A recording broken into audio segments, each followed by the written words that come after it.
আল্লাহ কবুল করুন, জোরে বলি আমিন, আরো জোরে আমিন। আমার বিশ্বাস আল্লামা সাইদের সুরেই কথা বলতে চাই। উনি বলেছেন গোটা পৃথিবীর মধ্যে একমাত্র বাংলাদেশেই ইসলামী হুকুমত কায়েম হওয়ার জন্য একটা উর্বর জমিন, এটা বাংলাদেশ। এই জমিন আল্লাহর দিন কায়েম হবে, জোরে বলি ইনশাআল্লাহ, আরে জোরে বলি ইনশাআল্লাহ। আসুন আমরা বর্তমান দেশের যে সংকট, একটি কল্যাণ রাষ্ট্র, ইসলামী রাষ্ট্র গঠনে রাসূলুল্লাহর আদর্শ কি ছিল এবং আমাদের করণীয় কি, এই বিষয়ে কিছু কথা বলতে চাচ্ছি। শুনবেন? রাজি আছেন তো? কিন্তু সময় তো কম, আমাকে শেষের দিকে যেতে হচ্ছে আস্তে আস্তে। আমি খুব বেশি সময় আর পাবো না, আমি খুব দ্রুত শেষ করে দেব। মাহফিল কমিটিকে ধন্যবাদ। এক যুগেরও বেশি সময় ধরে আঞ্জুমানে খেদমতে কোরআনের এই মাহফিল হতে দেয়নি ফেরেশতারা। ফেরেশতারা বলবো না, ফেরেশতাই তো বলবো। ফেরেশতা দেখা যায় না, ওদেরও তো এখন দেখা যায় না, ওরা তো নাই। অযোগ্য, ব্যক্তিত্বহীন নেতৃত্ব ছিল বিগত সময়ে, যাদের মুখের ভাষা ছিল হলো মূর্খদের মতো, ব্যক্তিত্বহীনদের মতো। প্রায় প্রায় বলতো খেলা হবে, বলতো না? বলতো না? এই জাতীয় বক্তব্যকে একজন সচেতন ব্যক্তির মুখ থেকে বের হতে পারে? মান কানা ইউমিনু বিল্লাহ ওয়াল ইয়াউমিল আখির ফালইয়াকুল খায়রান আও ইয়াসমুত। যে ব্যক্তি আল্লাহর প্রতি বিশ্বাস করবে, পরকালকে বিশ্বাস করবে, সে যদি কোনো কথা পায় ভালো কথা বলবে, যদি কথা না পায় চুপ থাকবে। চুপ থাকাটাও নাজাত। বহু লম্বা সময় আমার নবী মাঝে মাঝে চুপ থাকতেন, কোনো কথাই বলতেন না। যত কথা কম যার জীবনে, গুনাহ তার জীবনের সবচাইতে কম। ইসলামী রাষ্ট্র গঠনের রাসূলুল্লাহর আদর্শ কি ছিল? নাম্বার 1, আমার নবীজির ইসলামী রাষ্ট্রের 1 নাম্বার দিক ছিল হলো, তিনি যা প্রতিষ্ঠা করেছেন এর মধ্যে 1 নাম্বার হলো তাওহীদকে তিনি প্রতিষ্ঠা করেছেন। জোরে বলি সুবহানাল্লাহ। কি প্রতিষ্ঠা করেছেন? তাওহীদ। আল্লাহ রাব্বুল আলামিন বলেন, قل إنما يوحي إلي أنما إلهكم إله واحد فهل أنتم مسلمون।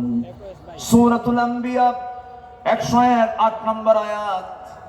হে রাসূল, আপনি বলে দেন আমার প্রতি ওহী প্রেরণ করা হয়, তোমাদের ইলাহ একক আল্লাহ, সুতরাং তোমরা কি আত্মসমর্পণকারী হবে না? প্রশ্ন করা হচ্ছে রাসূলকে, এই কথা বলে দেওয়া হলো। নবীজি মক্কার মাটিতে মার খেয়েছেন না মার দিয়েছেন?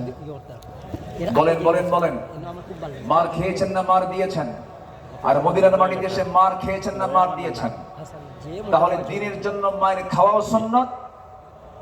মায়ের জোরে মায়ের মায়ের দেওয়া সুন্নাত। রাসূল কি হাতে অস্ত্র নেননি? হাতে অস্ত্র নেননি? ঘোড়ায় চড়েন নাই? লৌহ বর্ম পরিধান করেন নাই? বর্ষা হাতে নেন নাই? আমার নবীর ঘরের ফার্নিচার ছিল হলো বর্ষা, তরবারি। আমার নবীর ঘরের ফার্নিচার ছিল এইগুলো। সম্মানিত ভাইয়েরা, আমার নবীজি শিরককে মূলোৎপাটন করেছেন এবং তিনি বলেছেন ওয়াইস্তু কাসরাতিল আসনাম, মূর্তিকে চুরমার করে দেওয়ার জন্য আল্লাহ তাআলা আমাকে দুনিয়াতে পাঠিয়েছেন। আল্লাহু আকবার বলেন। আবার ভুল বুঝবেন না, আব্দুল্লাহ আমিন আজকে বলে গেছে মূর্তি যা আছে সব ভাঙিয়ে ফেলো, এটা আবার উল্টা বুঝবেন না। এখানে আমার নবীজি যখন মক্কার বাসিন্দা ছিলেন 13 বছর, ওই 13 বছর আমার নবীজি মক্কার ভিতরে ওই কুরাইশদের সাজানো 360টা মূর্তি তারা কাবার ভিতরে পর্যন্ত রেখেছিল। রাসূল সরাতে পারেন নাই, কারণ সেই সময় তার হাতে কোনো ক্ষমতা ছিল না। তখন মক্কার সিটি মেয়র ছিল Abu Jahl. City mayor K ছিল? আবু জেহেল। রাসূল পারেন নাই। আমার নবীজি ডোর টু ডোর কালিমার দাওয়াত দিতে লাগলেন। একদিন কাবা শরীফ আমার রাসূল নামাজ আদায় করছিলেন। আবু জেহেল এবং কুরাইশদের কিছু নেতারা সব এই দাওয়াতকে উপহাস করলো, ঠাট্টা করলো। এক পর্যায়ে আবু জেহেল অন্যদেরকে বলল, কে আছো? উটের জবাই করা তাজা ভুঁড়ি মুহাম্মাদের পিঠে নিক্ষেপ করবে যখন সে সেজদায় যাবে। আমার নবীজি সেজদায় গেলেন। পাপিষ্ঠ এই নরধমগুলো একটু মায়াও করল না। রাসূল যখন রুকুতে গেছেন সেই সময় নবীর পিঠে উটের পচা একটা নারী বুড়ি রাসূলের পিঠে চাপায়া দিয়েছে। আমার নবীজি ওজন সহ্য করতে না পেরে মুক্তবের জমিনে পড়ে গেলেন। সিরাত ইবনে হিশাম গ্রন্থে এসেছে, ফাতিমা রাদিয়াল্লাহু তাআলা আনহা দৌড় বেড়ে এসে নবীকে সেই জায়গা থেকে উটের পচা নারী বুড়িগুলো সরায় দিয়ে তাকে সেখান থেকে তুললেন।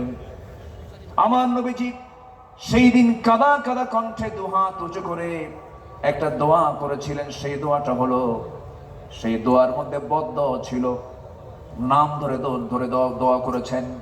তিনি বলেছেন, আল্লাহ আমর ইবনে হিশাম ওরফে আবু জাহেল, উতবা ইবনে রবিআ, শাইবা ইবনে রবিআ, ওলীদ ইবনে উতবা, উমাইয়া ইবনে খালফ, উকবা ইবনে আবু মুআদ, উমরা ইবনে ওয়ালিদ, এদেরকে পাকড়াও করো, এদেরকে তুমি আল্লাহ ধ্বংস করো।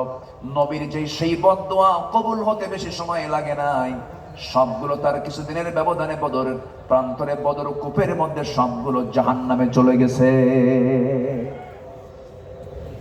সেই নবীজি মক্কা বিজয়ের পর কাবা ঘরে ঢুকে সমস্ত মূর্তিকে ভেঙে ফেলে সেই রাষ্ট্রে তিনি তাওহীদ প্রতিষ্ঠা করে সফল হয়েছেন। আল্লাহু আকবার বলেন। তিনি কখনো শিরককে প্রশ্রয় দেননি। আমাদের করণীয় কি? এই প্রেক্ষাপটে সমাজ এবং রাষ্ট্রে প্রচলিত শিরক, ইসলাম বিরোধী পদক্ষেপের বিরুদ্ধে সকল মুসলিম এক হয়ে সোচ্চার হতে হবে। তাওহীদের শিক্ষা ও বার্তা আমাদের পরিবার, সমাজ, রাষ্ট্র সব জায়গায় ছড়িয়ে দিতে হবে। আন্তর্জাতিক পর্যায়ে ইসলামিক মিডিয়া, শক্তিশালী লেখনী, অনলাইন প্ল্যাটফর্মের মাধ্যমে বিশ্বব্যাপী তাওহীদ প্রতিষ্ঠায় একটি শক্তিশালী প্রেক্ষাপট তৈরি করতে হবে। নাম্বার 2, একটি ইসলামী রাষ্ট্র গঠনের রাসূলের আদর্শ কি ছিল? আমার রাসূল যে রাষ্ট্র গঠন করেছেন তার 2 নাম্বার দিক ছিল হলো সকল হিংসা দূর করে সেখানে তিনি ভ্রাতৃত্ব প্রতিষ্ঠা করেছিলেন। জোরে বলি সুবহানাল্লাহ। আল্লাহ রাব্বুল আলামিন বলেন, ইন্নামাল মুমিনুনা ইখওয়াতুন ফাআসলিহু বাইনা আখওয়াইকুম ওয়াত্তাকুল্লাহ। সূরাতুল হুজুরাত আয়াত নাম্বার 10। আল্লাহ পাক বলছেন, নিঃসন্দেহে মুমিনরা হলো পরস্পরের ভাই ভাই। কোনো কিছু যদি সমস্যা হয়ে যায় তোমরা ইসলাহ করে নেবে, পরস্পরে তোমরা ঠিকঠাক করে নেবে। সাবধান, ওয়াত্তাকুল্লাহ, আল্লাহকে ভয় করো, ভ্রাতৃত্বের বন্ধন যেন কখনো নষ্ট না হয়। জোরে বলি সুবহানাল্লাহ। আমার নবীজি মদিনায় যখন মুহাজির এবং আনসারদের মধ্যে ভ্রাতৃত্বের সম্পর্ক স্থাপন করেন, তাদের মাঝে একটি ইসলামী রাষ্ট্র প্রতিষ্ঠার জন্য একটি দৃঢ় ভিত্তি তৈরি করেছিলেন। কিন্তু এমনকি সেই সময় রাসূল বদরে অংশগ্রহণ করেছেন, উহুদে অংশগ্রহণ করেছেন, খন্দকে অংশগ্রহণ করেছেন, কিন্তু হুনাইন যুদ্ধের পর একটা প্রবলেম হয়েছিল। সেই প্রবলেমটা হলো হুনাইন যুদ্ধের শেষে আমার রাসূল কুরাইশ এবং অন্যান্য আরব গোত্রগুলোকে প্রচুর পরিমাণ গনিমত বন্টন করে দিলেন। যুদ্ধলব্ধ সম্পদগুলোকে বন্টন করলেন, আনসারদেরকে দিলেন না। এই দৃশ্য যখন আনসারদের মনে এই দৃশ্য যখন অবলোকন করলেন, আনসাররা মনে মনে তারা দুঃখ প্রকাশ করলেন, দুশ্চিন্তাগ্রস্ত হয়ে পড়লেন। এমনকি তাদের মধ্য থেকে একজন বলে ফেললেন, আল্লাহর কসম, রাসূল তার নিজ কওমের সঙ্গে মিশে গেছেন। রাসূল নিজ কওমের সঙ্গে মিশে গেছেন। সব গনিমত তাদেরকে দিলেন, কিন্তু রাসূল আমাদেরকে কিচ্ছু দিলেন না। আমার নবীজির কানে যখন এই কথাটা চলে গেল, আমার নবীজি এটাকে কেমন করে ইসলাহ করা যায়, কেমন করে সংশোধন করা যায়, ফাসলিহু বাইনা আখওয়াইকুম, রাসূল খেপলেন না, রাগলেন না। সেই সময় রাসূল একটা ভাষণ দিয়েছেন, আওয়াজাতুম ইয়া মা'শারাল আনসারি ফি আনফুসিকুম ফি লাআতিম মিনাদ দুনিয়া তাল্লাফতু বিহা কওমান লিয়ুসলিমু ওয়াকালতুকুম ইলা ইসলামিকুম আলা তারদাউনা ইয়া মা'শারাল আনসারি আন ইয়াযহাবান নাস ইয়া বিশাতি ওয়াল বাঈফ ওয়া তারজিউ বিরাসূলিল্লাহি সাল্লাল্লাহু আলাইহি ওয়াসাল্লাম ইলা রিহালিকুম। আমার নবীজি তেজোদ্দীপ্ত একটা ভাষণ দিলেন, কাদা কাদা কণ্ঠে একটা ভাষণ দিলেন। তিনি বলে ফেলেন, হে আনসার সম্প্রদায়, তোমরা কি মনে মনে দুঃখ পেয়েছো যে আমি দুনিয়ার তুচ্ছ জিনিস দিয়ে একদল মানুষকে ইসলাম গ্রহণের দিকে আকৃষ্ট করেছি, আর তোমাদেরকে আমি তোমাদের ইসলামের উপর ছেড়ে দিয়েছি? হে আনসার সম্প্রদায়, তোমরা কি সন্তুষ্ট নও যে অন্যরা ভেড়া উট নিয়ে ফিরে যাবে আর তোমরা আল্লাহ রাসূলকে নিয়ে তোমাদের ঘরে ফিরে যাবে? সব চলে গেছে উট ভেড়া নিয়ে, আর তোমরা আনসার, আমি রাসূল, আমাকে নিয়ে তোমরা ঘরে চলে গেছো। সাহাবায়ে কেরামদের ভিতরে একটা উজ্জীবিত ভাব চলে আসলো, হুজুর আমরা ভুল বুঝে এমন মন্তব্য করেছি, আমাদেরকে মাফ করুন। রাসূলকে এখানে সংকট সৃষ্টি করলেন না সমাধান করলেন? সমাধান করলেন। আমাদেরও করণীয় আছে। আমরা কি ঐক্য বিনষ্ট করব? না। কোন পীরকে গালি দেব না আমরা। হক্কানি পীর, এই যে বাম পাশে বসে আছেন আব্দুল মতিন শাহবাগী হাফিজাহুল্লাহ, আমি তাকে খুব সম্মান করি, উনিও তো পীর। কিন্তু আমার দেশে কিছু দরবার আছে, যে দরবারের থেকে এমন ভাষা আসে, যে ভাষা আসে নাস্তিকদের ভাষার মতো। এরকম কিছু দরবার আছে না নয়? আছে। ওগুলো পীরের দরবার না, ওগুলো ভণ্ডের দরবার। আমি পীরকে কোনোদিন আমার জীবনে 26 বছরের মাহফিলের ইতিহাসে আমি কোনোদিন কোন পীর কিনে বাজে কথা বলেছি এমন কোন রেকর্ড আমার নাই। হক্কানি পীর অবশ্যই সম্মান করব না কেন, কিন্তু যে পীরের মুখ থেকে বাজে কথা বের হবে, পানির তলে মোমবাতি বাবা বাতাসে নেবে না, বাবার নামে হালকা দিলে ওযু গোসল লাগে না, এই সমস্ত ভণ্ডামিগুলো যে সমস্ত দরবার থেকে বের হয়, যে সমস্ত দরবারে কবরে মাজারে সেজদা হয়, ওই সমস্ত দরবারের ভণ্ডদের হাত পা ভেঙে গুঁড়ো করে দেওয়া দরকার। ওগুলো সব শিরকের আকড়া, ইবলিসের পাঠশালা। আল্লাহ পাক ওগুলো থেকে বাঁচান। জোরে বলি আমিন। আমিন। আরো জোরে আমিন। আমিন। নাম্বার 3, আমার রাসূলের ইসলামী রাষ্ট্রের কতগুলো যে গুণগত দিক ছিল, তার মধ্যে 3 নম্বর হলো তিনি ন্যায় বিচার প্রতিষ্ঠা করেছিলেন। কি বিচার প্রতিষ্ঠা করেছেন? ন্যায় বিচার। কারণ আল্লাহ পাক সূরা নাহলের 90 নম্বর আয়াতে বলেছেন, ইন্নাল্লাহা ইয়া'মুরুকুম বিল আদলি ওয়াল ইহসানি ওয়া ইতা'i যিল কুরবা ওয়া ইয়ানহা আনিল ফাহশাই ওয়াল মুনকারি ওয়াল বাগি ইয়া'iদুকুম লা'আল্লাকুম তাযাক্কারুন। আল্লাহ পাক ন্যায় বিচার প্রতিষ্ঠার কথা বলেছেন। আমার নবীজি কোন জাতি বর্ণ সম্প্রদায়ের প্রতি পক্ষপাত দেখাতেন না। এমনকি একটা ঘটনা সবার জানা আছে, ফাতিমা নামে একজন সম্ভ্রান্ত পরিবারের মহিলা চুরি করে ধরা পড়ে। আস-সারিকু ওয়াস-সারিকাতু ফাকতাউ আইদিয়াহুমা। চুরি করে যখন একজন মহিলা চোর যখন ধরা পড়ে গেল, রাসূল বললেন, কোনো কথা নাই, হাত কেটে ফেলো। বিচারক মুহাম্মদ সাল্লাল্লাহু আলাইহি ওয়াসাল্লাম বললেন, হাত কেটে ফেলো। ওই সম্ভ্রান্ত পরিবারের মহিলাটার নাম ছিল ফাতিমা।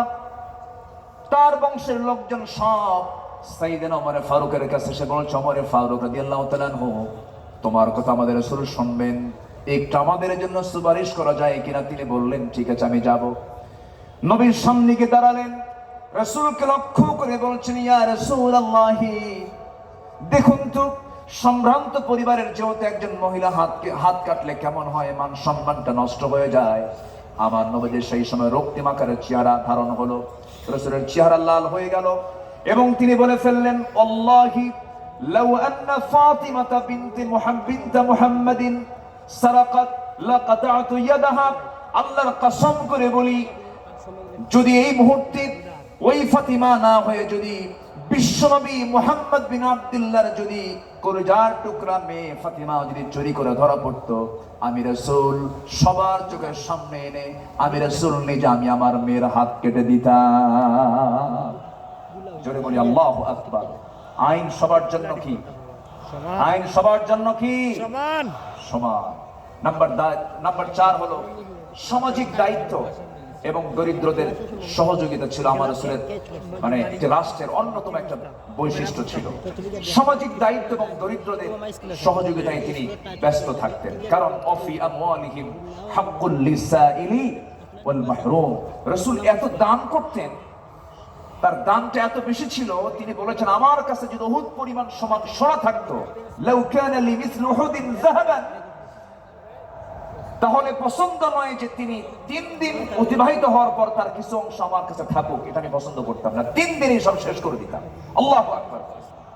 তিনি এত পরিমাণ তিনি দান করতেন, ডান হাতে বাম হাতে যা ছিল সব তিনি দিয়ে দিতেন। রাসূল যখন মারা যাবেন, আম্মা জান আয়েশা রাদিয়াল্লাহু তাআলা আনহা রাসূলকে তার উরুতে শোয়ায় রেখেছেন। আমার নবীজি দুনিয়া থেকে বিদায় নেবেন, বিদায় লগন যখন চলে এসেছে, রাসূল বলছেন আয়েশা রে, আমি মনে হয় বাঁচব না, দুনিয়া থেকে বিদায় নিয়ে নেব। ওরে আয়েশা, আমি যদি দুনিয়া থেকে বিদায় নিয়ে নিই, আমার ঘরে কোনো সম্পদ থাকুক আমি চাই না। অতএব আমি তোমাকে জানায় দিচ্ছি, দেখো তো ঘরের মধ্যে কোনো কিছু আছে নাকি। তন্ন তন্ন করে খুঁজে বের করা হলো 6টা স্বর্ণের টুকরা, হাতের তালুতে নিয়ে রাসূল বললেন আয়েশা, এতটুকু সম্পদ আমি দিন প্রতিষ্ঠার কাজে আমি দান করে দুনিয়া থেকে বিদায় নিতে চাই। জোরে বলি সুবহানাল্লাহ। আমার নবীজি বসে আছেন, একদিন একজন নবীর কাছে বুরদা চাদর নিয়ে আসলেন, এটি পরার জন্য দিলেন। রাসূল সেই বুরদা নামক চাদরটা এমন ভাবে গ্রহণ করলেন যা তার খুব প্রয়োজন ছিল, গায়ে জড়ায় নিলেন। এক সাহাবী চাদরটা দেখে বলছেন, হুজুর আপনি যদি কিছু না মনে করেন, আমি চাদরটা আমার পছন্দ, আপনি আমাকে দিবেন কিনা। রাসূল মুস্কি হাসি মেরে সঙ্গে সঙ্গে তার পছন্দের চাদরটা তার গায়ে দিয়ে দিলেন। আমার নবীজি দিয়ে দিলেন, অবলীলায় দিয়ে দিলেন, কোনো আফসোস করলেন না। পরে একজন সাহাবী, যে লোকটা চাদর চেয়েছিল, যে সাহাবী তাকে জিজ্ঞাসা করলেন, ও ভাই, নবীর পছন্দের সেই চাদরটা তোমার নেওয়ার কি দরকার ছিল, তুমি কি রাসূল থেকে সেটা কেন চেয়ে নিলা? তিনি বলছেন, আল্লাহর কসম করে বলি, দুনিয়ার কোনো পার্থিব স্বার্থের জন্য নয়, বরকতের জন্য আমি নিয়েছি। কারণ আমি ওসিয়ত করতে চাচ্ছি এই চাদরটা যেন আমার কাফনের কাপড় হয়। জোরে বলি সুবহানাল্লাহ। বুখারী শরীফের 6036 নম্বর হাদিস এটা। সম্মানিত ভাইয়েরা, এই জন্য আমরা উদার হব সামাজিক কাজে, দরিদ্রদের ব্যাপারে আমরা উদার হব। জোরে বলি ইনশাআল্লাহ। নাম্বার 5, রাষ্ট্রীয়ভাবে ইসলামী শিক্ষা প্রতিষ্ঠিতকরণ। অকুর রব্বি জিদনি ইলমা। আমার রাসূল যুদ্ধবন্দীদের মুক্তি দিতেন শিক্ষার বিনিময়ে। আল্লাহু আকবার বলেন। এমন রেকর্ড আছে না নাই? রাসূল শিক্ষার জন্য খুবই নিবেদিত প্রাণ ছিলেন। নাম্বার 6, আন্তর্জাতিক সম্পর্ক স্থাপন। আল্লাহ রাব্বুল আলামিন বলেন, وَإِن جَنَحُوا لِلسَّلْمِ فَاجْنَحْ لَهَا وَتَوَكَّلْ عَلَى اللَّهِ إِنَّهُ هُوَ السَّمِيعُ الْعَلِيمُ। সূরা আনফাল আয়াত নাম্বার 61।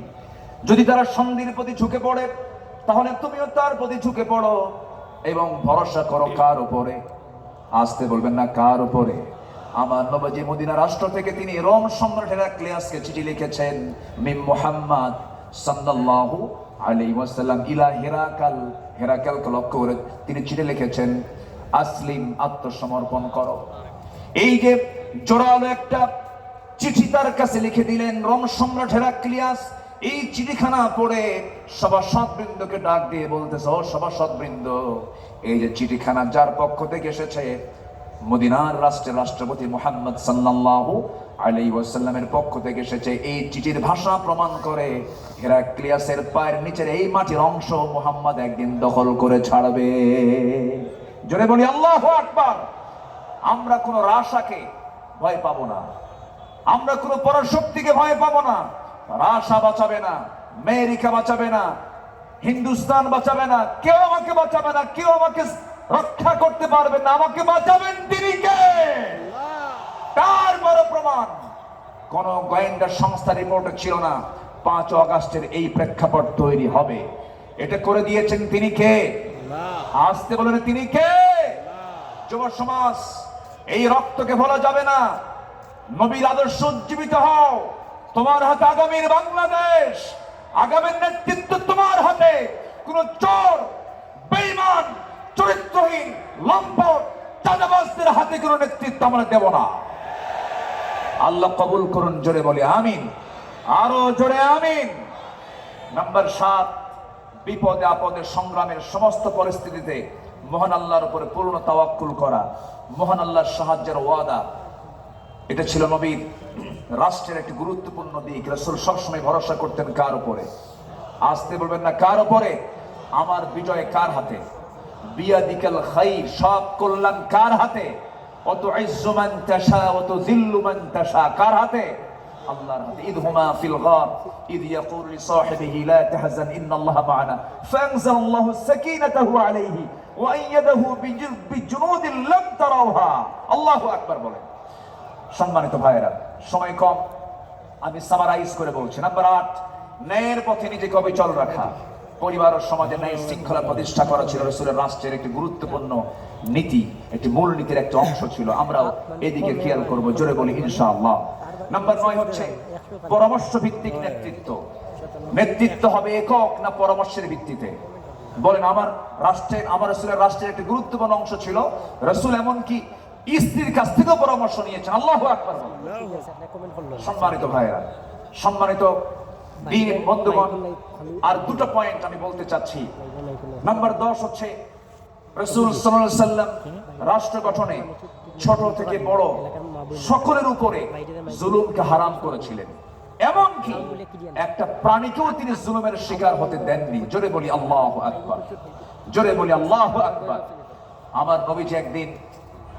নবীজি একদিন এক আনসারীর খেজুর বাগানে প্রবেশ করলেন। হঠাৎ করে একটা উট তার দৃষ্টিগোচর হয়।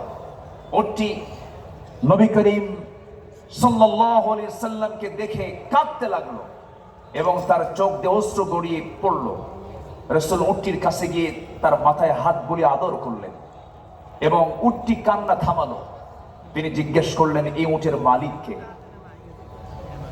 আমার নবীজি উটটির মাথায় হাত রাখলেন, কান্না থেমে গেল। রাসূল প্রশ্ন করলেন, মার রাব্বু হাদাল জামাল লিমান হাদাল জামাল? ফাজা ফাতা মিনাল আনসারি ফাকালা লি ইয়া রাসূলুল্লাহ ফাকালা আফালা তাত্তাকিল্লাহ ফি হাদিহিল বাহিমাতি আল্লাতী মাল্লাকাক আল্লাহু ইয়্যাহা ফাইন্নাহু শাকা ইলাইয়া আন্নাকা তুজিউহু ওয়া তুযিবুহু। রাসূল বললেন, শোনো, তুমি যে এই উটটাকে না খেয়ে রেখেছো, উট আমার কাছে এসে নালিশ দিল, তুমি নাকি তাকে খেতে দাও নাই, তাকে ক্ষুধার্ত রেখেছো। রাসূল এমন রাসূল ছিলেন যার রাষ্ট্রে একটা উটের খবরও আমার রাসূল রেখেছেন। জোরে বলি সুবহানাল্লাহ, জোরে বলি আল্লাহু আকবার। আমরা এমন রাষ্ট্রকে আমরা আমাদের দেশে দেখতে চাই। আল্লাহ কবুল করুন, জোরে বলি আমিন।